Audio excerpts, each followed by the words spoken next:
I think the most interesting part about where I am in this journey of um, finding my way, leaving my marriage with a woman, is realizing that there's so many parts of it that are happening without me. I'm not seeking God right now. That sounds crazy, especially if you like know what I've been going through. I haven't been seeking God.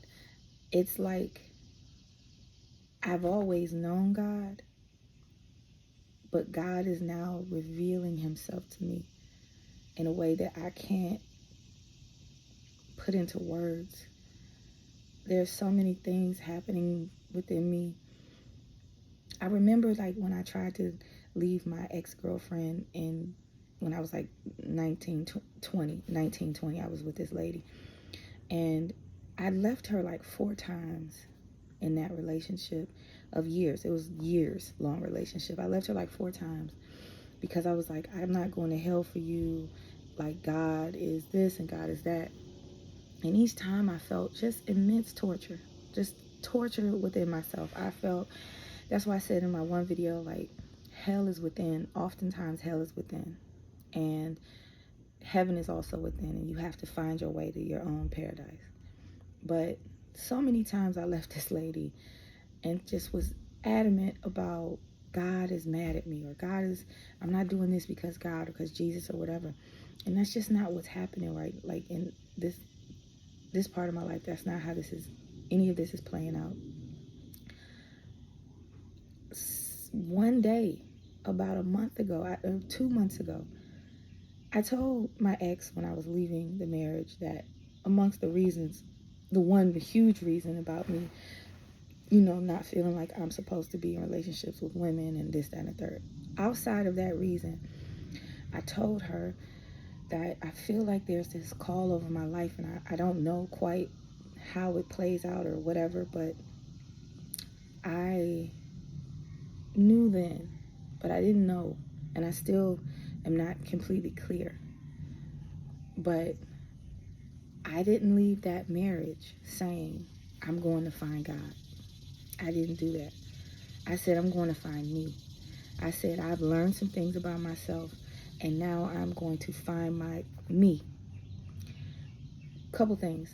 When I left, I was there, because everywhere you go, there you are. I didn't have to search far for me, but I did have to come out of a space that I did not feel was allowing me to fully walk in who I feel I am. And so I left and said, well, I'm just going to date. So I was dating men. I've been on dates and all this stuff and had a great time. Like I've talked about, like dating has been cool.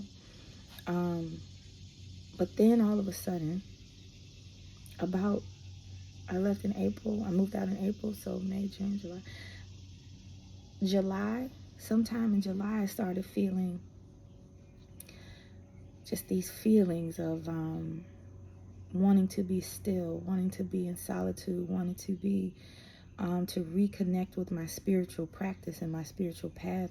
Now, my whole life after I left the church, my spiritual path was really more so like figuring it out. Like I tried a lot of things. Like you couldn't tell me that I wasn't Oshun at one point. You couldn't tell me, like I really, really, really have looked into several spiritual practices, and nothing ever quite sat right.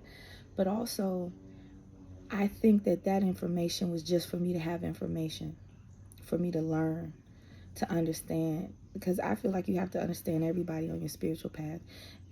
Because I decide to embrace God in the way I do does not demonize someone else. I don't believe that, and I refuse to do that. It's all one path to one truth, and we just are figuring our way out. So, you know, I've tried things. I've lived a life, and still at the end of living that life, or not at the end of it, but like I still ended up right back here where I started, in church. I went to church for the first time on Sunday in 15 years. And I cannot explain to you the feeling of knowing what I am doing in God at this point. It is not that I have all the answers. It is that I know now what it means to be available to God and to hear God and to listen to God and to feel called and directed by God internally. I know these feelings. And I cannot explain to you the power of God to move you in the direction you're supposed to be in. And it happens swiftly. I have been partying, okay? I have been going out. I have been giving the boys a run for their money, okay? And I kept thinking like, well, dang, why is it seems like it's going to be difficult to find a boyfriend. Like, cuz I was like, "Oh, I want a boyfriend."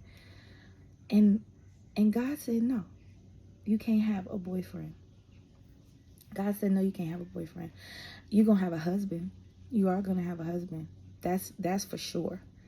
But the plight of the boyfriend will never be something I can get with." And it didn't take long to understand that, because I was dating these guys, and I kept saying, well, like, my heart ain't really in none of it. I mean, not like that. Like, I like them and they're cool and like we're having a good time. But the reason God made me an intellectual, where to the point I can't even really engage with a man in any other way. Like, I'm a top-down lover. Like, you have to start here with me. And it's not an exaggeration. I'm not being funny. I'm not using it in a cliche term. I'm a top-down lover. You cannot get to this without first getting here. And this is going to, if you ain't built for it, it'll run you thin. And I kept thinking, like, man, it's going to be my Achilles heel. Because men aren't dumb, but they just choose not to participate in certain parts of the getting to know process. They choose that they're going to skip over certain parts, and I just don't let that slide. So I say all that to say, every morning I've been getting up, particularly in the last couple weeks, and God has really been moving in my life. God in the way that I was raised to understand God, and God in the way that I am choosing to understand God at this point in my life. Jesus. I have not yet arrived at Jesus and how I feel about Jesus yet, because I'm starting at the Father. Church has been something I've observed for the past 20 years and grew up participating in, but observed for the past 20 years. And some things I'm still trying to make them make sense to me about the Bible, about how all this works. But I have a genuinely curious heart and mind, and all I know is that I'm right where I should be. And the more I make peace with that and accept that I'm right where I should be, I'm going to always be right where I need to be. God is not going to let me not be. God is in my life now.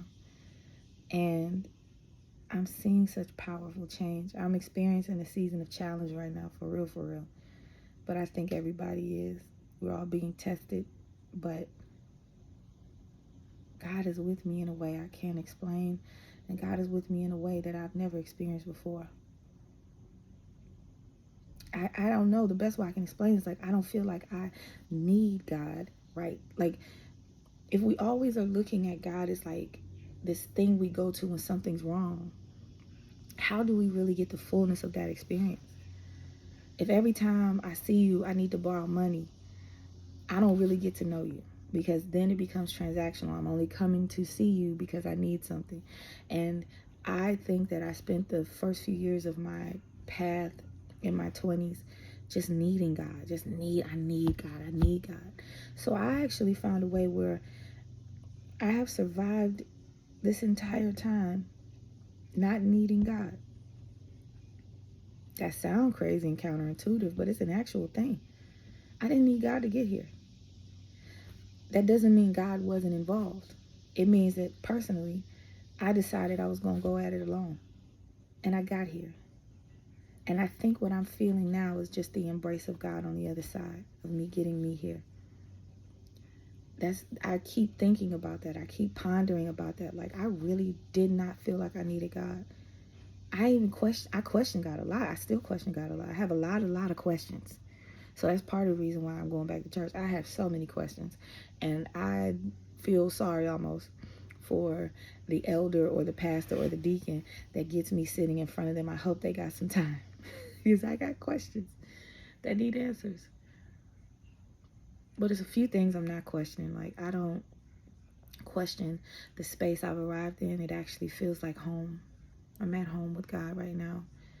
And sometimes all you need to do is get in the house and just acclimate to being in the house when you've been outside for a long time. I've been outside a long time. I was spending so much of my life fitting myself into this space that didn't feel like it was really the space I was supposed to be in. But because I was so hurt and I was experiencing, like, you don't even know what hurt feel like. We don't know what hurt feel like. We put things on and we carry things, and it becomes second skin. It becomes second nature for these things to exist. So we don't know what they feel like no more. To say out loud out of my mouth right now that I was experiencing hurt, I'm like, but I ain't necessarily feel it because I feel fine.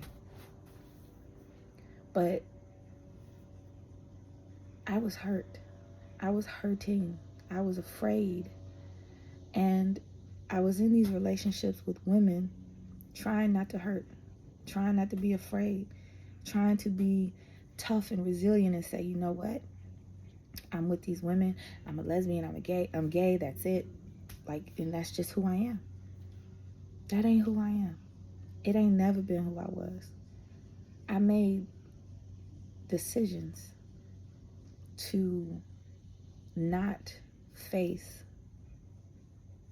the fear, which was men. And I keep trying to think, like, what do I want to put on my YouTube channel? And I don't want to, like, I'm not trying to be repetitive, but like, this is something I'm actively embracing and understanding about the past 20 years of my life. I was with women for 20 years of my life. I am 39 years old. I had my first girlfriend at 19. I created a life around my fear. I created an entire existence around fear and uncertainty and insecurity, and just to not feel the fear. Because somebody told me at one point in my life to be afraid of the fear. When if you know anything about fear, it is a survival mechanism that keeps you alive. I'm supposed to feel some fear. I'm supposed to feel some stress. There are some things that we have associated or given negative connotation to that are completely normal and human that you are supposed to experience because they keep you safe. I was afraid of the fear, and I think subconsciously decided that's not what I was going to deal with. I'm not even going to just avoid the fear altogether. And I ended up with women for 20 years of my life. I created a life around my fear. And I don't even know if it's that. I think it worked both ways. Not only did I create a life around my fear, I had a fear around my life. Because what happens if this bubble busts? What if this is no longer sustainable? Because I would always get these feelings, like time would pass and I would go about 2 or 3 years in these relationships with women and be like, okay, this is it. I met the one. This is my person. We're going to be together, blah, blah, skip. 2 or 3 years into a relationship, I would always lose my sex drive. And I don't know that I had a strong one to begin with in these relationships because some of that I can't remember. But I would, like clockwork, lose my sex drive. And then when I thought about it, I'm just like, okay, I done lost my sex drive. Here we go again. But this time, but see, when that happened, I would always have enough dysfunction around me to say, hey, this happens. It's like, this is this person, they not doing this, blah, blah, blah. The truth is, that's not where I was supposed to be. That wasn't home. I was living in makeshift homes for 20 years of my life instead of standing firm in my own home, building my own home. And now here I am, 39, having to build my own home in a lot of ways. And there's something about, this is not rock bottom. I've been at rock bottom. This is not rock bottom. But there's something about, I've never purchased a home, but I see people getting homes built all the time, you know, talking about their first home. There is something so powerful and scary about standing there looking at the plot of land. All you see is trees and brush and bushes and all these things you have to clear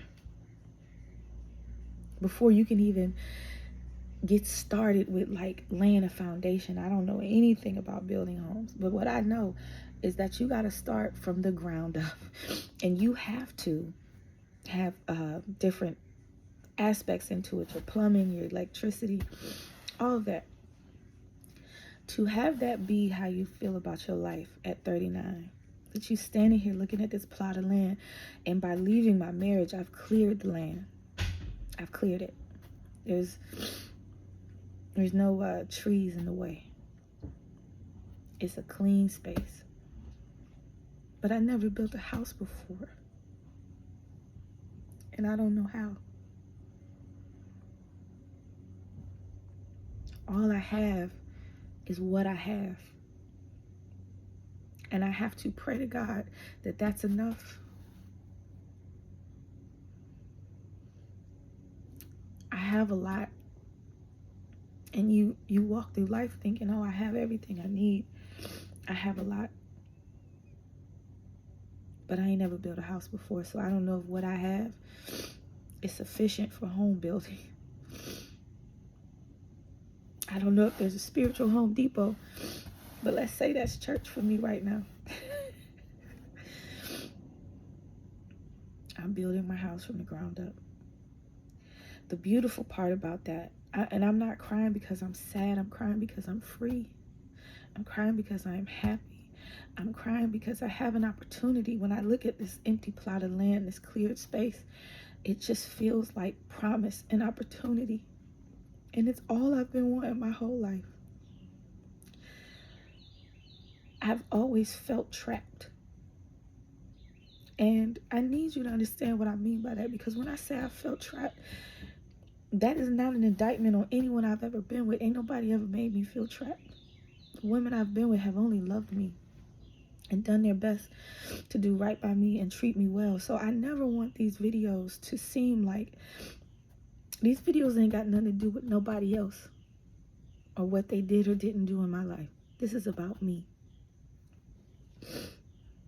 I have always felt trapped by my own decisions. I would get with women and feel only a little bit of satisfaction, but never the fulfillment, like I've talked about in my other videos. Just something never felt quite right or quite whole about being in those relationships. Again, these people loved me, cared for me, made sure that I was comfortable. But still, there was always this void. I don't have that void anymore. And I'm not even in a relationship with anyone except myself. I have fulfilling friendships. I have things that I love, things that I'm learning about myself. It is one of the most beautiful parts of my life I've ever experienced. And I'm being challenged in certain ways.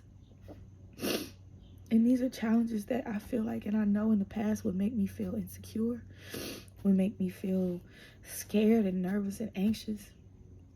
But on this side of life, I feel completely capable. I feel completely whole and happy. I feel in control of the things I can control. I feel hopeful about the things I can't. And I don't even worry about what I don't know yet. I'm facing the things that are in front of me. I'm the most present of mind and present of body I've ever been in my life. And I promise you that I have never felt like this before. Now, in parallel to me growing up and, you know, or leaving my marriage and being in these relationships, I've also just been growing up, becoming a grown woman. So I understand some of that is just me getting older. I'll be 40 in November. I get it. But what I am trying to tell you is, if you knew how ingrained the feeling of being incapable and insecure in my abilities, and just some of the feelings that I've carried around me for my whole life, just ain't there. Just ain't there. I feel empowered. I feel strong, but not in the way that I have to carry burdens on my back. Just strong in a sense of I'll be okay. I always have been. Today is my mother's birthday. She would have been 59 today, and she passed in 2012. And my mother survived a lot. My mother survived drug addiction, sexual abuse, mental illness, alcoholism. And that story is not uncommon for many people, black or white, in this country. But the more I get closer to who I am, the more I understand my mother. My mother had 6 girls. I grew up an only child. I watched my mother get custody of, she lost custody of my 2 sisters under me. Then she got custody of them back and had 3 more with her husband at the time. And my mother would say all of these things to me, just even in her unwell moments. My mother would speak to me in a certain way about life and living. And, you know, so many things she would say.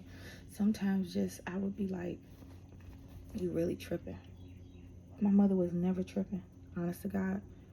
Her delivery was wild sometimes. She was a wild lady. But I'm in the season of getting me some business. My mother would always tell me, get you some business. And now that I'm here, where I'm literally staring at this empty plot of land, I'm not even exhausted from clearing it. Because when you're living on the right path and for yourself, I'm not here to convince the world to do anything. I'm here to tell you what I am talking about with myself.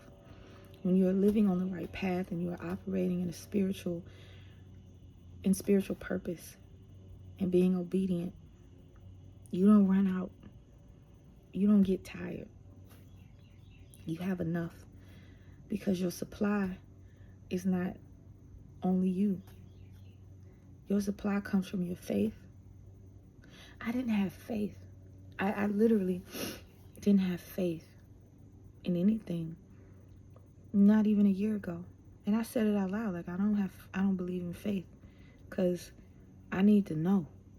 If I can't see it, then it ain't real. And to an extent, I still believe that about certain things. But now, even on this side, I understand faith in a way. I just wish I could explain some of this stuff that's happening. And maybe that's the point. I've spent my whole life explaining myself. My mother spent a lot of time explaining herself. But I wonder, did my mother ever reach the point where she could sit in stillness with herself, like I am now? Stillness and spiritual solitude. And feeling the nervousness of knowing the path you're about to embark on is going to... This is the first time in my life I ever really felt like, man, I might not, you know, have people in my life that I want to have in my life, because what I feel called to do feels like it's not popular. It's not popular. I'm not rushing it. It's gonna be what it's gonna be. But leaving my life in the lesbian community has been one of the best things I could have ever done for myself. This is not my first time. Understand that. But it's my first time from this vantage point. The life I've lived, in the life that I've survived to arrive here, I have stillness and I have peace and I have calm. I just have never felt this before ever in my life. I promise you, I'm not exaggerating. It don't matter where you might have met me in my life if you're watching this and you know me. It don't matter what you might have thought. There was always a little bit of chaos going on inside of me. There was always a little hell inside of me. And if we've ever talked and I seem chatty, that's chaos. That's me trying to control the situation. That's me trying to make sure don't nobody see me. Nobody can see me for real. Maybe if I talk, this will distract people because I always know what I'm talking about. But now I just want to be quiet and listen. God is always talking. God is always sending messages. God is always working. Even if you ain't working with him, God is always working with you.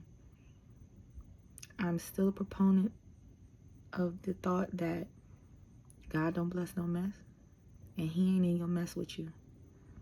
But he is watching over you for you to come out of your mess. I came out of my mess. And while I don't have tangible results yet, the level of spiritual attunement that I feel to my God is something that I just ain't felt before. Not even when I was knee deep in a Kojic, I done went to Kojic Pentecostal. I really resonate with like holiness churches and Pentecostal movement, because I feel like it's the closest we get to our African spirituality and our nature as Black people. But this relationship that I'm building with God now is the purest I've ever felt. And it is becoming a gauge for all of the other relationships. I've talked about vertical integration and horizontal making sense, making all that make sense. My vertical experience right now is really situating my horizontal experience in a way that I could never do, truthfully. And it's not that there's this outside force coming down and moving people around. There's this outside force that works inside of me and gives me the insight to use hindsight to have foresight and make better decisions with my life. That's simply how God works in my mind. And if God is working through every individual I encounter in the ways in which God is working in those people, that is when it makes sense what God is doing in your life. Because you have to believe that God is working in other people's lives, whether they know it or not. So if they're supposed to be in your space, they're in your space. If they're not, they're not. But you got to trust that God gave you sharp discernment and intuition to remove those things from your life that shouldn't be there. The pastor on Sunday, when I went to church, I took notes. He did a sermon on Acts 16 through 40. And the series, now mind you, this was my first time at this church, but I evidently sat in on a series called Necessary Adjustments. And he talked about relational adjustments. One of the things he said is you'll always be frustrated with what's in front of you because of what's within you. You have to have informed relationships, intentional relationships. You have to choose the people in your life based on where you're going, not where you are and not where you've been. And he used the example of Paul choosing Silas for his assignment. He also talked about fruitful relationships. You know you're in a healthy relationship when something is birthed out of it. Healthy and productive relationships are fruitful. It's just, God was on time with this message. I can't even repeat how this man said, I ain't been to church for 15 years.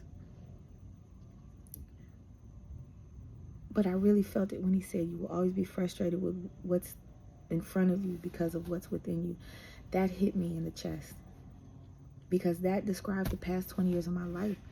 I was always mildly frustrated. There was always some level of frustration, annoyance, or just feeling unsettled, because I would look around me and I'm like, this ain't how my life's supposed to be. But I couldn't fathom how my life was supposed to be because I was afraid of how I really felt my life was supposed to be. I was afraid to confront that and try to find that. I didn't feel good enough.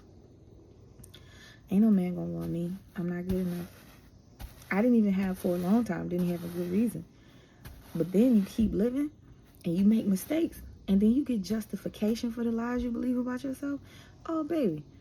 As I got older, the roots only grew deeper on that lie. That I'm not good enough and I'm not worthy of a man, and no man is going to be able to treat me well and love me and do right by me, because men ain't nothing. They ain't never going to be nothing. They can't be trusted. And I believed all of that. And I believed it with my whole soul. And to this day, like right now, I could call any given person. I know several people I could call that would still confirm, still say things like that. Men can't be trusted. Men ain't nothing. Men ain't shit. They liars. They're untrustworthy. All they good for is money. All they good for is this, this, and this, and this. I have been having conversations with men on a consistent basis since April. Since March.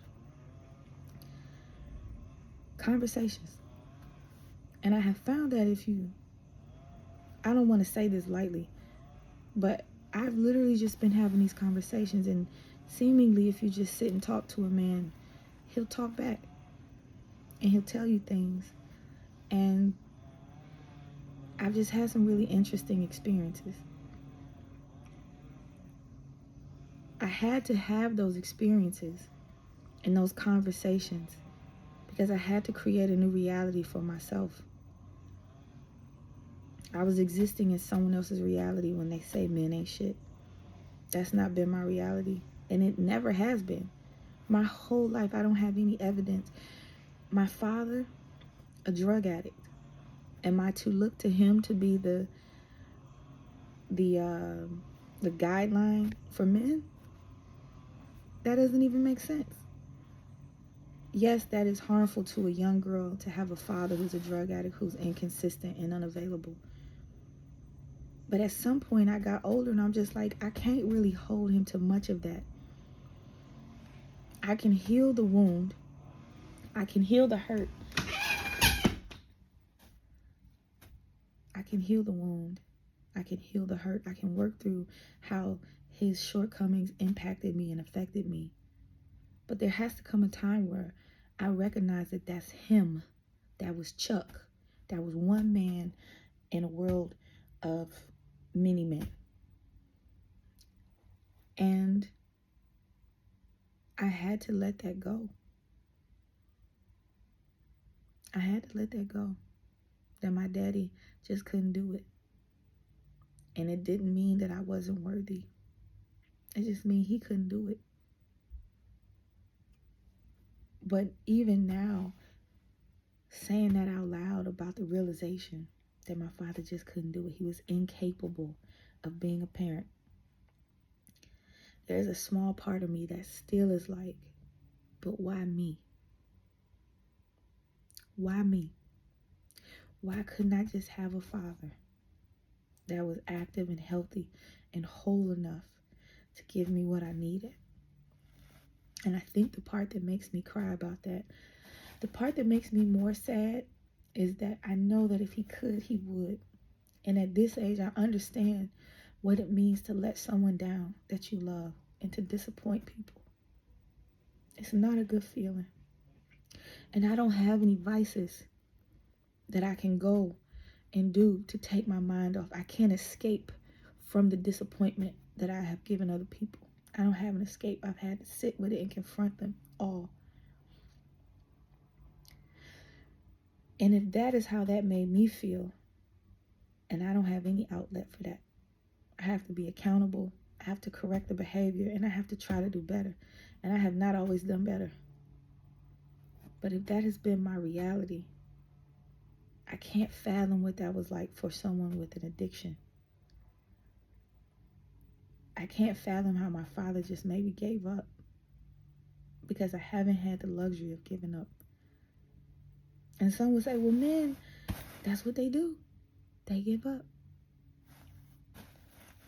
But the love and compassion and grace I have for my father, because if life be wearing my ass out now, and I don't have none of that stuff he dealt with, I cannot fathom doing it with that stuff. I give up too. Some days I be wanting to give up now. I be like, I'm gonna just move to a deserted island and sell bananas by the side of the road, because life ain't easy all the time. The goal is to get better at being alive, and you have to have something inside of you that helps you push that forward with getting better with being alive. My father didn't have that thing. My mother did, though. My mother had that thing. She was a drug addict too. My mother got herself together. It wasn't perfect. It was clumsy a lot of the way, but I watched her do it. I refuse to hold men accountable for my father. I'm not going to do it. I have to trust myself enough that I will make wise decisions with men, and that I won't allow myself to be used by men, and I won't allow myself to be misled or mistreated. But that is all about me not misleading or mistreating myself. If some don't feel right in the beginning, I don't care to find out if it's not right for real. If I lose out, I lose out. Fine, whatever. So be it. But if it don't feel right, it probably ain't right. And I gotta listen to that. I don't know yet what lessons I have from my father. I know what he talked to me about and what he would tell me about myself, but I don't know what life lessons I got from my father. I don't know if I have any. I got something from him though. And I think it's just like this quiet stillness that I feel when I'm able to go inside. I've been like this my whole life. I can be inside of myself and be completely content. I don't need anybody. And I'm not saying that I'm an independent, but like, I'm not saying that. I'm like, literally, I'm completely content inside of myself, within myself. My father was that way. I do know that. My mother had a lot of chaos. Maybe my father made peace, and that was his stillness. He made peace with his addiction. He made peace with his poverty. He made peace with his homelessness. Like, he made peace with all of that stuff. And perhaps that ability to make peace was his thing. Everybody's thing ain't to fight or to work at it. Some people just say, oh, it's cool. But I have to recognize that even with all of that, him giving up or him just bowing out was not him giving up on me personally. My father didn't look at me and say, you don't deserve this.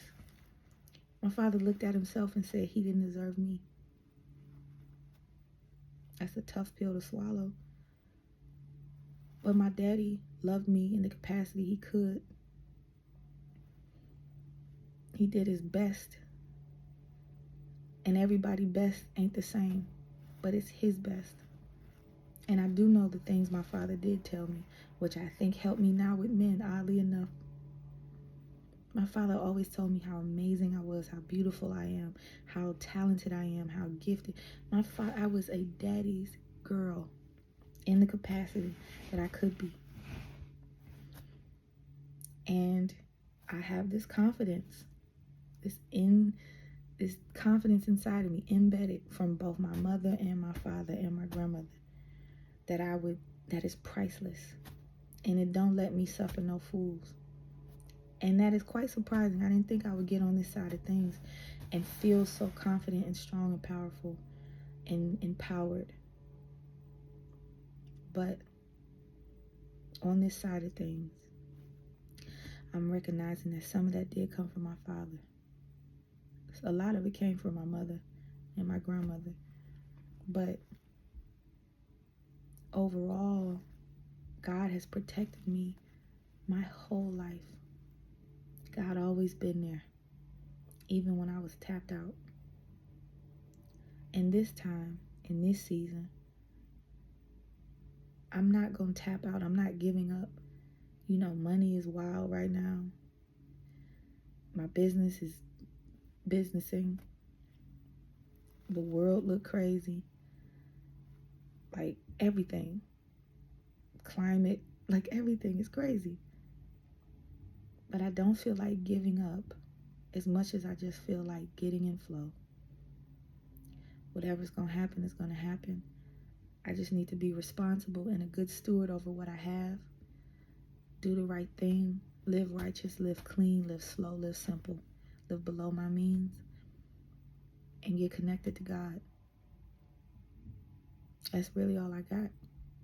I'm building my house, ground up, from scratch. I get to decide what everything looks like. I'm picking out hardware for the, little cabinets and stuff. Like I want a tub. I want skylights all over the place. I want a big garden. I want so many things for my house. But none of those fancy things matter right now because I have to build a solid foundation so that no matter how the earth moves, because what life has taught me is that the earth will move under your feet. My mother died in 2012 at 47 from a pulmonary embolism. My father died in 2017 at 66 years old from a heroin overdose. My grandmother, who raised me when they were high, she died in 2018 from old age. And my ex-girlfriend, who was 40, jumped off a bridge in 2019. Then we had a whole situation in 2020 that everybody knows about. The earth will move under your feet. You must be grounded. You must be planted firm in whatever you're doing. I don't care what your path is. I don't care what your relationship with God is. I don't care who God is to you. You have to be planted firm in whatever you're doing because the ground will move. And I'm here to tell you because it moved. It has moved for me more often than it hasn't. It is only now that I feel this level of stillness and the earth is still moving. But my path through this whole thing, I only shake a little. I only move a little. It's really, honest to God, I haven't encountered a thing yet. I haven't encountered anything, and I can't even fathom anything that would really knock me down. I don't know what it could be. But there's a whole portion of my life that I haven't experienced yet. I have no idea what's on the other side of this. I have no idea who my husband is, what he's going to be, how he's going to be. I can only trust myself and the God in me to be available for the right man. And that when he sees me, he will know what it took for me to get here. It has been a journey. It has been a journey to get here. And like sometimes I don't even give myself credit for like still being here, a sound mind and body. I haven't lost my fucking mind. I haven't lost my mind. Do you know how many people have lost their mind under less strenuous circumstances? And that's just the past 10 years, 11 years of my life. And those are only the major events. That's not even the little small details about every single day having to continue to go forward because you don't have another option. I am not the only one who has had that be the case, but I'm talking about it. This don't be easy. This don't be easy. It has taken me so much to get here. And resilience and just being able to rationalize, have a rational mind, have a logical mind, utilize linear thinking. And when you stay in flow with that as a woman, that's not me being in my masculine. It's just me understanding that masculine thought sometimes helps you through masculine things. That level of labor you have to do, you have to have some rationale. You have to be able to sit and like think about a thing before you feel about a thing. Because your mind is your best friend or your worst enemy. And you can't let your emotions run you all the time. Even in loss. You have to sit. You have to be still and be quiet and understand loss. That is a natural, normal part of life. But what I'm saying is, like, when I hear women say, I'm really exhausted, I'm tired of being in my masculine, I understand it though. Because I'm kind of over logical and linear and all the time with being rational. But it's a skill set and I utilize it to my advantage. But recognizing that staying in flow with it helps it not be so exhausting because you're not resisting it. This was a little bit of a ramble on my mother's birthday. And somehow it ended up being about my father mostly. But God is good to me. God is showing me a lot of things. And like, I feel like right now my relationship with God is, he's my friend. And because I have friendships now and understand what love is like when somebody loves you and cares about you, I now can say God is my friend. And he's just kind of sitting with me, watching me be in awe of all that is taking place in my life right now. I'm in awe. I'm in awe not because it's something, it's not this huge event. It's not a big thing happening in my life. It's a series of little things that come with understanding. And to have understanding is to have wisdom. Because you get knowledge from it. You get knowledge from understanding, then you utilize that knowledge and you move with wisdom. And God, I feel like it's just right with me, watching, letting me feel out what kind of grass I want to plant.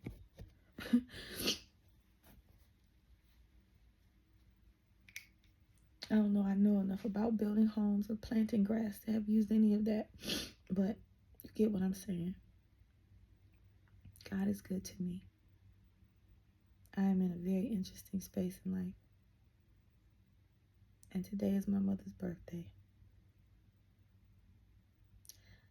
I got me some business.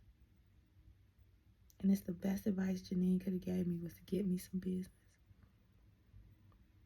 When the relationship's not working out, get you some business.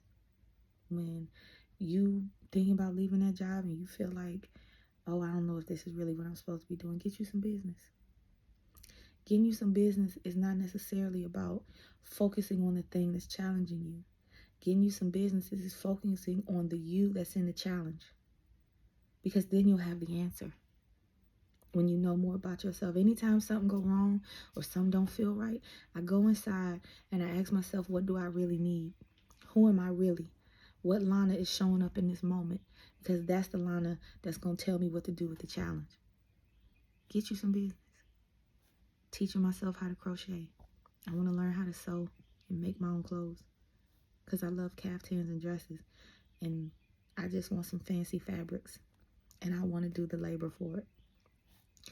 Reading my word, going to church, getting healthy, working on my finances. Ain't nothing new under the sun, so I'm not saying anything that women haven't been doing for eons before me. But what I'm saying is this is where I'm at in my space, and I'm getting me some business. That's the most important thing you can do as a woman when things ain't going your way, or when you are trying to transition from one season of your life to the next. Get you some business. What do you like to do? What's your favorite food? When's the last time you taken a cooking class or watched a show you like or picked up a book and read it? When's the last time you just sat with yourself, put your phone down, maybe played some music, or maybe just sat in quiet? Get you some business. Get about yourself. Get about your own business. Life will open up to you and make so much more sense when you know yourself well enough. Self-awareness is a gift. It's the gift that keeps on giving. Get you some business in this season of your life. I promise you, Janine wasn't lying. Oh, she wasn't lying. And to know the gravity of her trauma, the immense nature of the things my mother, and that's just the stuff I know about. Do you know the things my mother has seen that would probably make me fold like a lawn chair? Or have been through and lived through to tell? That's why when she died of pulmonary embolism, I'm like, really? This the one. I still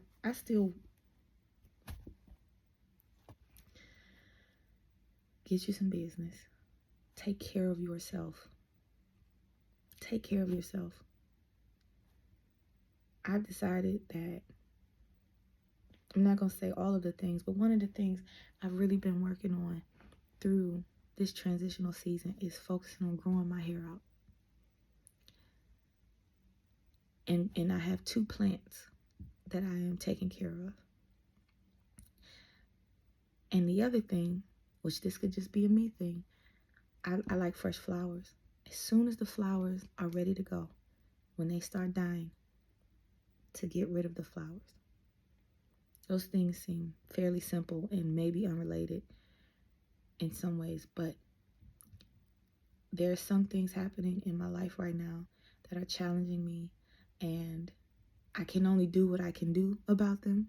You can only do what you can do sometimes. And so in giving me some business, I'm like, okay, Lana,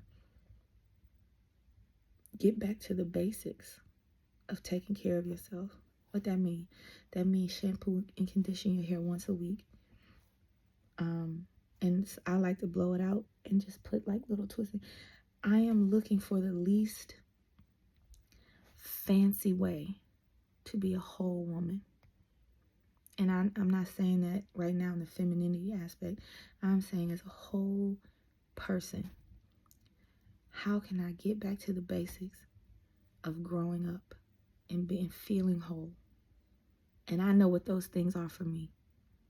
One of them has always been taking care of my hair. But for like 10 or 15 years, I didn't have hair. I had very short hair. And even in the beginning of growing this hair out, I was still in my marriage. And I felt chaotic about it. I couldn't decide.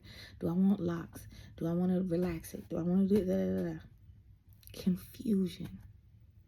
If you look around your life, if you have one main thing in your life that's causing you chaos or confusion, trust and believe that if you look around your life at the other aspects, it's in there too. When you are living a life like that, and I'm not talking about just like being with women as a woman, I'm talking about when you have chaos and confusion in your life, any aspect, that it's like water. Unless you build a proper structure that can keep water out, it's going to seep through. A towel under the door is not going to do anything when there's a tsunami coming from the beach. That's not how that works. The water going to get you. It's water. Everything. It's all water. I have to clean up all the areas of my life. Yes, I made that one huge decision, but now I have to work around the things that were impacted by them that whole time. I have to do work. I got to get me some. I got plenty of business to get to in the midst of waiting on my husband. And I'm not waiting on him like passively. I'm actively doing the work. And I still, am open to dating and all of that. But I'm not focused on it in a way where it's not going to stop me from being about my business. Because I'm going to meet my husband in the midst of my business. He going to be in my business. He going to want to be in my business. He going to be nosy. And that's what I know. So there's nothing wrong with dating and going out and having a good time. But like, make sure your baseline is your business. And make your business personal. Do the things you need to do. You know what that is. It don't even matter what mine are. Those are the 3 right now for me that I care to share. But when you see my hair down my back, you know I was about my business. And it's getting there. It's long. It's getting there. So, happy birthday, Janine. I love you. I miss you so much. I wish you knew the work that me and your daughters are doing just to be better humans and better women and to honor you and make you proud. You're one of the most special human beings I've ever known. my mothership. I got here safely and in one piece. And I'm a fairly healthy adult. Thank you for trying. Just for trying. Because in the trying is the doing. You did so much. It wasn't perfect and I didn't always receive it. But thank you. I'm a whole woman now. And I get it. All right. I think that's it. I love y'all. Y'all wish my mama a happy birthday. And I hope y'all have a really amazing Tuesday. Bye.